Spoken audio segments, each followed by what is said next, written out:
the home of inspiration every day. Most people give up on themselves easily. You know the human spirit is powerful. From news, countries across the globe have been hit by the COVID-19 virus. Views, there's a global trend to see an increase in GBV incidences, specifically domestic violence. Sports, What's he say?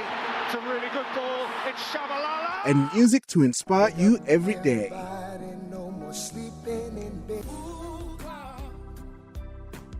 This is Vuka Online, your inspiration radio station. You are on the Leadership Masterclass, and I'm sitting outside today because it's even if it's winter, it's getting warmer and warmer. I see even when I do the weather, I keep saying partly cloudy and cool. It's no longer partly cloudy and cold. So it's very different, and we're carrying on the conversations, the Leadership Masterclass, the whole tradition now of the V20. As you know, we've been having very special conversations about the V20 and the work that is happening across the world, but with South Africa as the center for now. So, because South Africa assumed the G20 presidency in 2025, and then the US will take it up in 2026. But the theme for V20, which is a parallel stream, values 20. V20 is values there, right? Living the values, which is an aspiration and a call to action for everybody that's listening. And as I've been saying, I think for the last 2 or 3 episodes, this feels like our 1994 all over again, because this is global work. While it may be South African and led by South African, it's an opportunity for us to influence the work of the G20 and the globe in terms of what we're doing. And today, as with every other time, I have one of the stream leads. I have one of the stream leads for the V20 programs, Thabani Mlilo, and I'm going to ask Thabani to actually tell us where, of all of these thousands of people that are coming here doing this fantastic work, where does it fit in? Welcome to the show, Thabani. Thank you. I'm glad to be here. Yeah, tell us a little bit. Who is Thabani Mlilo, and let's start there. Okay. Yeah, fantastic. Yeah. All right. So I'm Thabani Mlilo. I'm an adjunct professor at the University of Cape Town in the Minerals to Metals Department of Chemical Engineering. I'm also a senior associate at the Cambridge University Institute of Sustainable Leadership. I run a consulting company called Mkhalima Sustainable Solutions. It's a boutique consulting company that journeys with all types of industries and organizations along their aspirational sustainability journey. And I also co-founded a foundation called the Ketso, and Ezra Mlilo Foundation in memory of my mother. So yeah, I've been in sustainability before it was sexy, when we were still being called the bunny huggers and tree huggers, etc. And so the V20 work just fits in really nicely with the trajectory of my career. I've worked for big mining companies such as Anglo American, Anglo Gold Ashanti, etc.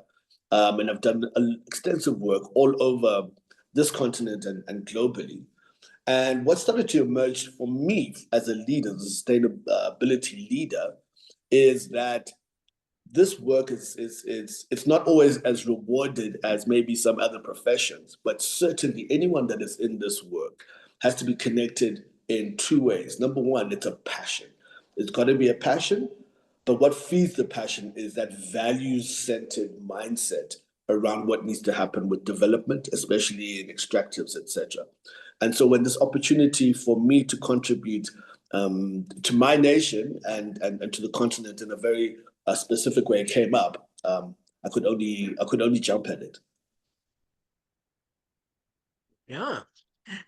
And it's interesting when you speak about sustainability. I think for me, the first time I came across that word, it wasn't even referring to any bunny hugging or anything. It was a lot around organization and making sure that the organization survives after. I mean, that's how old I am in terms of at least that phrase.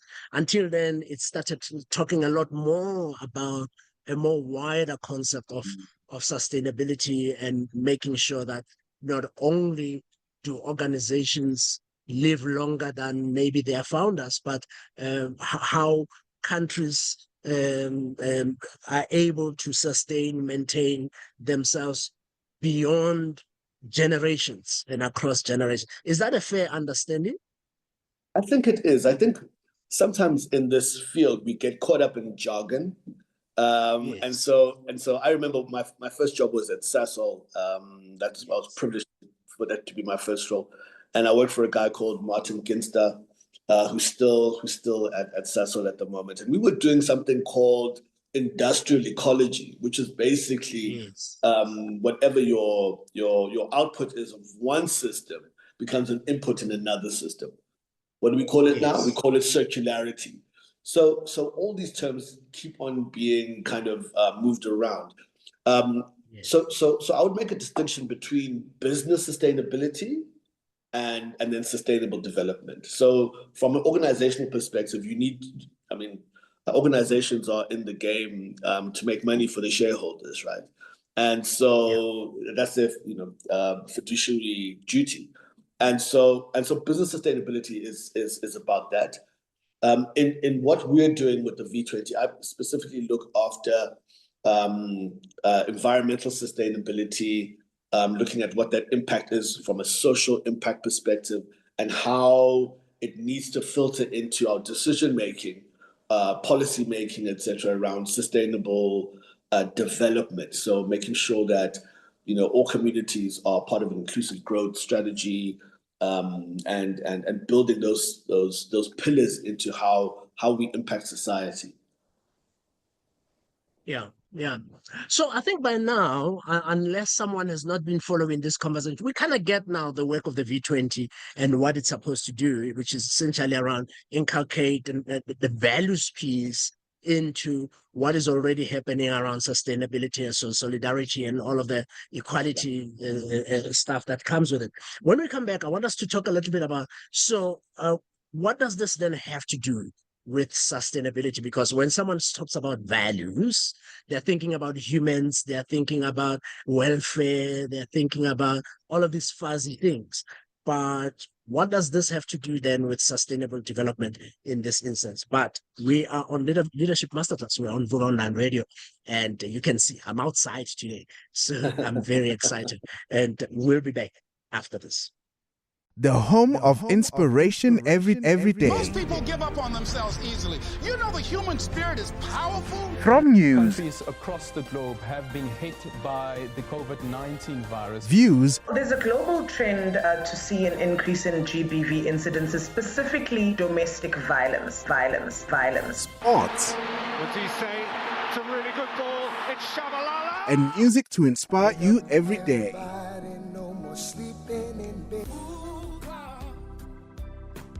This is Vuka Online, your inspiration radio station.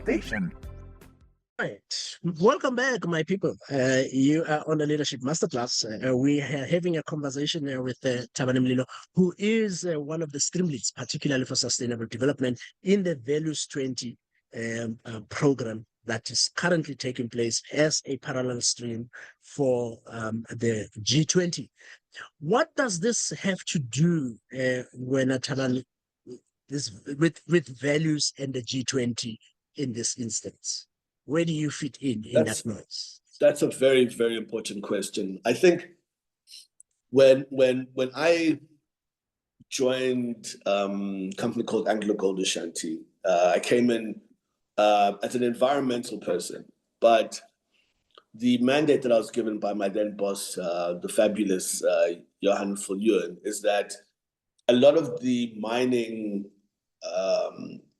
issues that they had with communities was in that overlap between what the company was doing to the environment and them interfacing with those actions. And so from a values perspective, we also know that our planet has certain, what we sometimes talk about, interplanetary boundaries. So when we talk about carbon and climate change, we know that there's a certain amount of CO2 that we can put into the air before things start going bad. And we can already see some of the things that are happening with the floodings, even as far as Texas, near a place where I used to live, floodings there. Yes. We can see the amount of tornadoes and things happening. We can see the sea, the sea levels rising. And for us here in South Africa, and especially in Africa, we know that we are the most affected by all the climate change that's happening, but we only put in 4%, contribute 4% of carbon going into the atmosphere. So when the West is telling us that there's some things that we need to change in terms of how we do development, we can't just take all of that into consideration. We can't just take all of that and just obey. We need to be asking the questions. And so where values comes in is that all these policies and things that we do, whether you're a mining company, whether you are a manufacturing company, where the environment is the recipient of your impact, we need to be thinking about those values. We need to be basing it on the sustainable development value base that says limited resources, we need to exploit these resources responsibly, but also in a way that brings inclusive economic development for those around. That makes sense. And I suppose, and we had a conversation, I think, one of the projects I lead is the Africa Board for Coaching Consulting, Coaching Psychology. We ran a program this year on, what do they call it? The beneficiation, the whole idea around beneficiation in Africa, and the perspectives where sometimes minds and maybe corporates are not necessarily very good citizens, particularly of the continent, because it almost feels like there's a lot of extractive work that is not seen as then benefiting and creating sustainability in that instance. So I'm hearing that part of your work is then how do we have conversations around how these values inform the work of some of these organizations, but also individuals in these spaces. Am I understanding it correctly? Absolutely. And the thing is that there's some very direct interfaces that are very critical, and I'll give you an example. So in the mining world, in order for you to get a mining license and extract, you need to have done some work, right? So you need to understand what the geological footprint is. You need to see where there's a possible resource. And then most people, what they do is that once they've established that, they then go and get funding from many places. One of the biggest places is Canada. And there's some codes that the potential investors look at in terms of whether it's a scalable project. Now, in the past, that has just been about numbers. It's just been about geological surveys, etc. There is an AU, African Union developed code called AMREC Park, which in it has now incorporated sustainable development in the valuation of a project. And what this means is that you, as the person who wants to go and mine, there's already a calculation on how many communities are there, how many of those communities would need to be displaced, what is the water resources there, are there any sort of protected species in that area, and then that's costed into a project. So when a project person then decides to give funding, it's with everything in consideration, but in the past it was just about the geology, so people could go in and do whatever they wanted pretty much with the community. And so this is what we're saying. Let's build these types of things, especially us as Africans, who in the past have been exploited and taken advantage. So I'm curious to then, because that sounds like very important, necessary work, right? In terms of having those conversations, not just at an Africa level, but at a global level, because I would imagine that a lot of the mining organizations, and I'm talking about mining, but it's obviously not about mining. I'm just using mining as a very relatable example. Are multinationals that actually come into the continent, or they go to India, or they go to any of these places, especially now with the rare minerals, it becomes a very interesting conversation as well. How do we relate? When we come back, I want us to talk then about, so what are now the activities? What is it that's happening that you guys are doing about in terms of this? What should we be aware of? You're on the Leadership Masterclass, and we are talking to Thabani Mlilo, the V20, about how values and sustainable development interface, and how this can influence the global conversation around equality, sustainability, as well as solidarity and all of the other things that require us to continue to be sustainable as humanity. That we are more music, more inspiration. We'll be back after this piece of music. How do you know the life or personal coach you're about to work with is who they say they are? How do you know if they can do the job? At the Africa Board for Coaching, Consulting and Coaching Psychology, we can tell you. So, before you share your secrets and spend your money, check with us first. Visit www.abccccp.com or call us on 012-751-7608. The ABCCP, the professional body for coaches. My people, welcome back. If you have conversations, questions, and comments, we have a new piece of the thing on the platform, on the Vuka platform. So if you're listening and you're watching this, for example, on your television set, you can actually interact and join our WhatsApp group and ask questions and comment and all of those. So it's all nice and top of the game. So we are not here to play. But the other conversation that we are not here to play is the conversation that we're having now with the V20, with the Thabani here. So Thabani, and someone might say, and I think I've said this to many of your colleagues, we've had all of this before. There's always this whole story, and everybody's just talking and all of that. So what is it that's happening that a man on the street or someone just listening to this need to know about the work you are doing then, and maybe how to get involved? Yeah, so very, very aware that there is a dialogue fatigue in South Africa. We've been talking and talking and talking. I think what's different this time, besides just in terms of atmosphere and the zeitgeist of today, really, is that we are in this critical phase where, as you said, America may or may not take up the G20 or V20 presidency. Of course, we know that. There's all sorts of turmoils. There's so many potential crises that are there, that a lot of the work then has a focus on policy and policy making. But for the man on the ground, I think as part of the V20, there's a couple of things that are happening that your listeners can tap into as we go along. Obviously, there is the G20 Leadership Summit that's happening in November, and that will be sort of the culmination of this work. The G20 also has some of its own events that are leading up to that, the biggest of which is the V20 Summit in Cape Town on the 16th to the 17th of October. And there's a whole lot of packed activities that are there that are on our website, I believe, that people can, or will be on our website for people to follow and see which of those things they would like to get involved in. So it could be a dialogue, it could be we're doing the 702 walk, for example. There's a lot of things that we're doing that, and we encourage interfacing. We encourage people approaching us.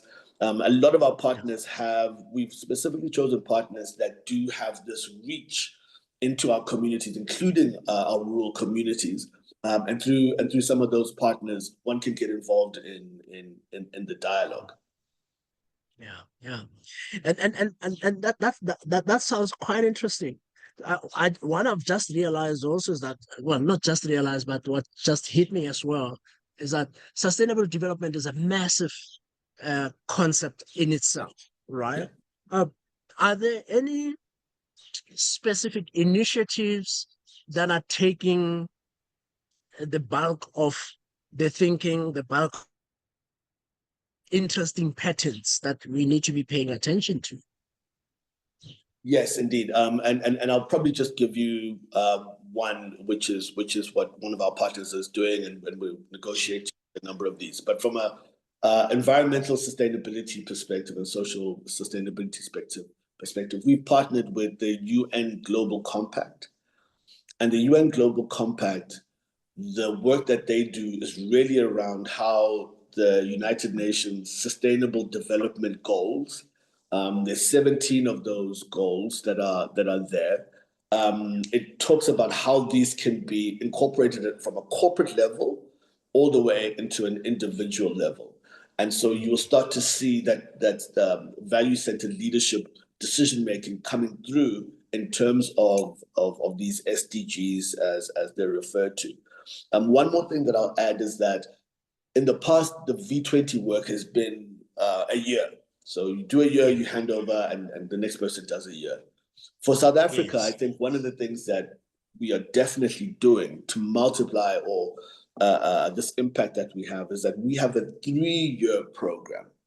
So this year is sort of the advocacy, the research piece.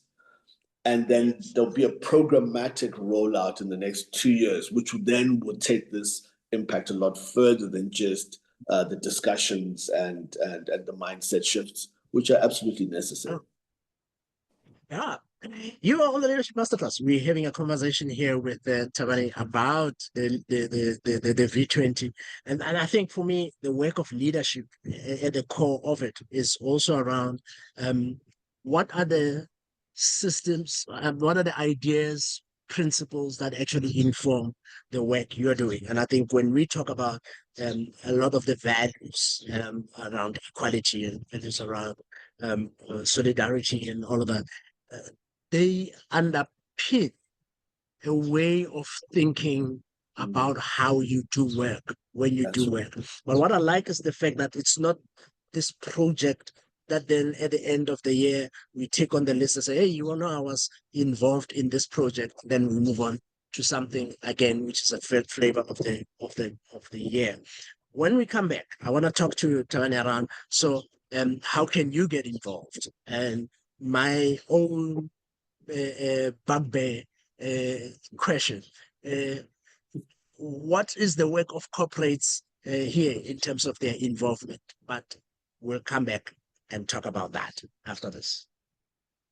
The Africa Center for Work-Based Learning is a professional development center for professionals who aim to improve their professional standing. This means that the learning programs we run are more than just academic programs. They are work-based programs that focus on leveraging your current experience as a professional to build your overall profile.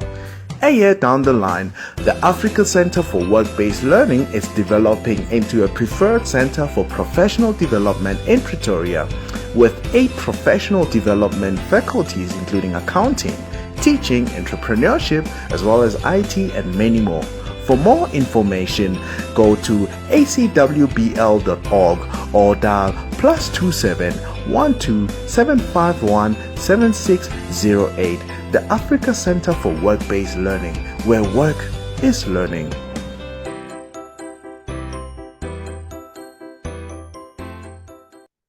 Welcome back to the Leadership Masterclass, and we are talking the V20, a special season that we are having as we are contributing to what's happening in our own little way, to what's happening in the world. And South Africa always is a drama queen. It almost seems like when we come in, we kind of shift things and shugumisa things up a little bit. It feels like, because I think India was part of this at some point, and Brazil was part of this. And we just did what we did, and then we finished. Now you're telling us, oh no, this is gonna be a 3-year thing. It looks like the world is gonna change. And it might be that the presidency is now a 3-year presidency with the G20. And that's what are we going to do? But my bugbear, when Thabani, is South African corporates, but also corporates on the continent, right? Because I think this work, you're not representing just South Africa in this work. It's also around the rest of the continent. How are corporates involved in this? I always say South African corporates particularly, but in general, are not very patriotic and are not loyal. Am I unfair? Well, I think it's very difficult to look at it from a blanket perspective. I think each organization has its own issues, its own way that it interacts with its shareholders and stakeholders. I will say that from a corporate perspective, and we have seen quite a lot, B20, V20, a lot of these 20s, where some corporates have really thrown their weight around things. They've really supported. I know my previous company has done quite a lot of work in helping facilitate some of these conversations. What can corporates do? I think this is a really good opportunity for corporates to do a values audit. And by that, it is that I think every organization, every board, every executive committee knows how they're doing in terms of their espoused values. Yeah, it's very nice to have these values stuck up on some corporate board somewhere, but are they actually living those values? So I would love to see someone do a values audit, and you know, I think that's important.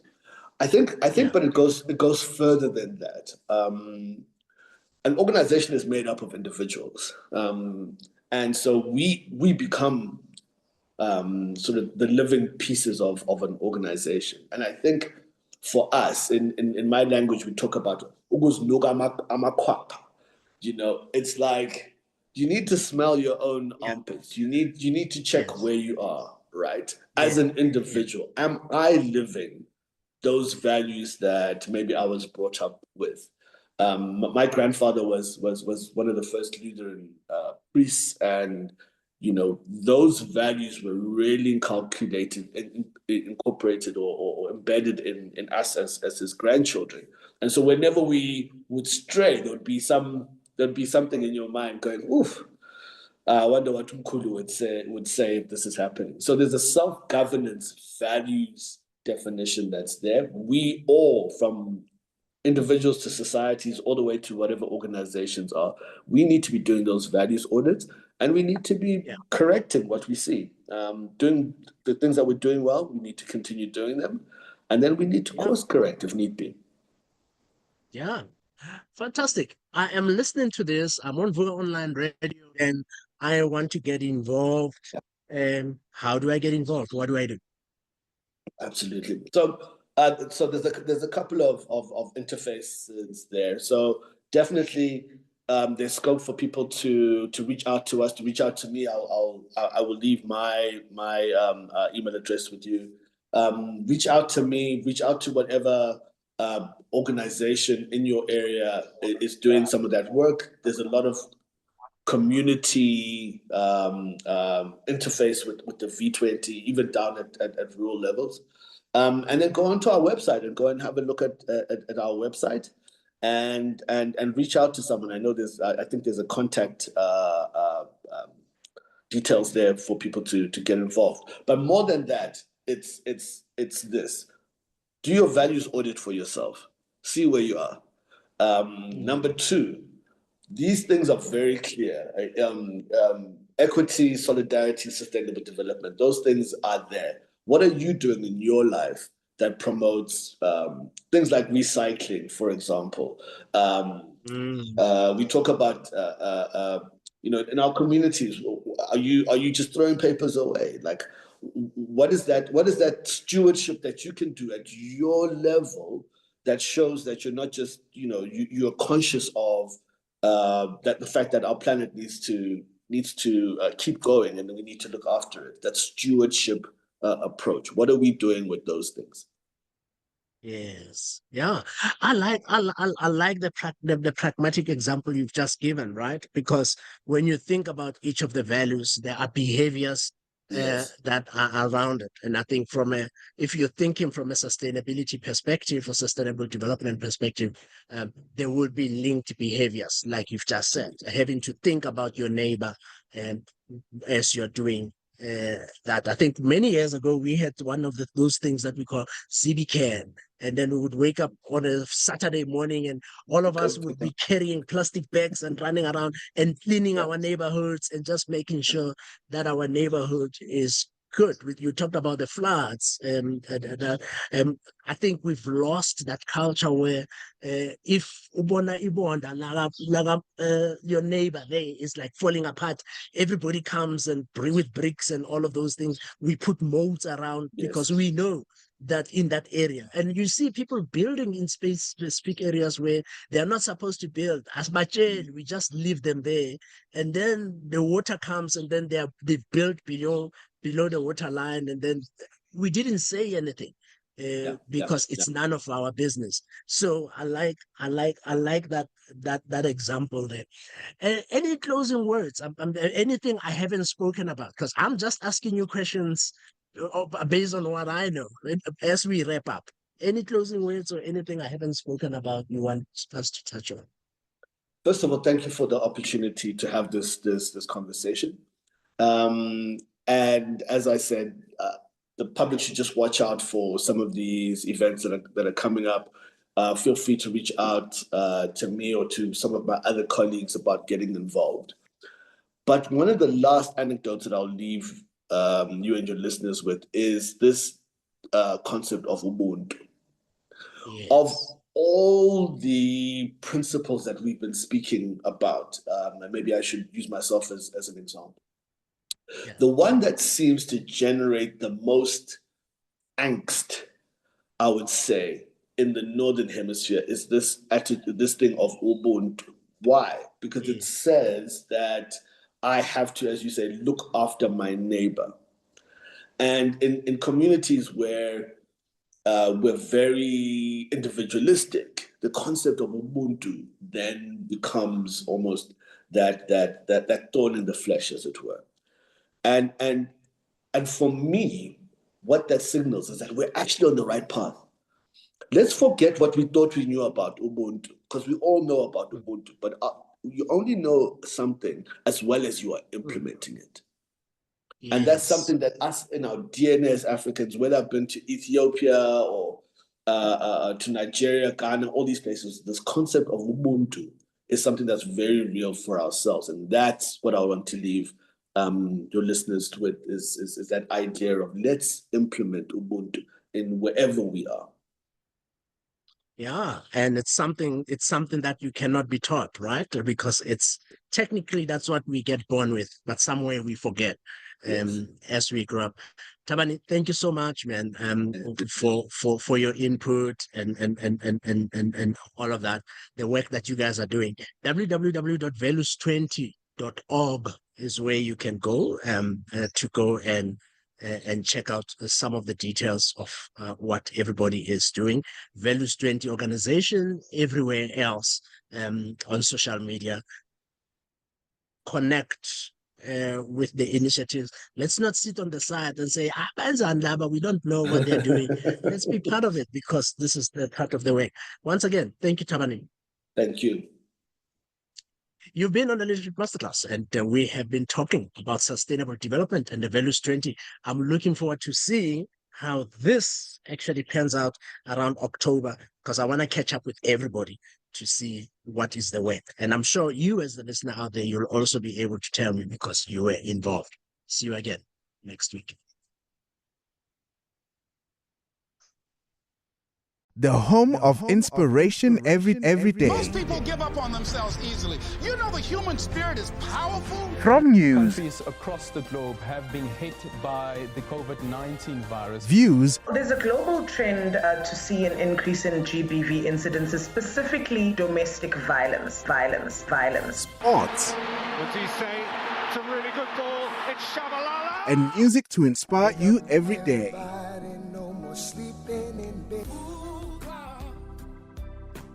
This is Vuka Online, your inspiration radio station.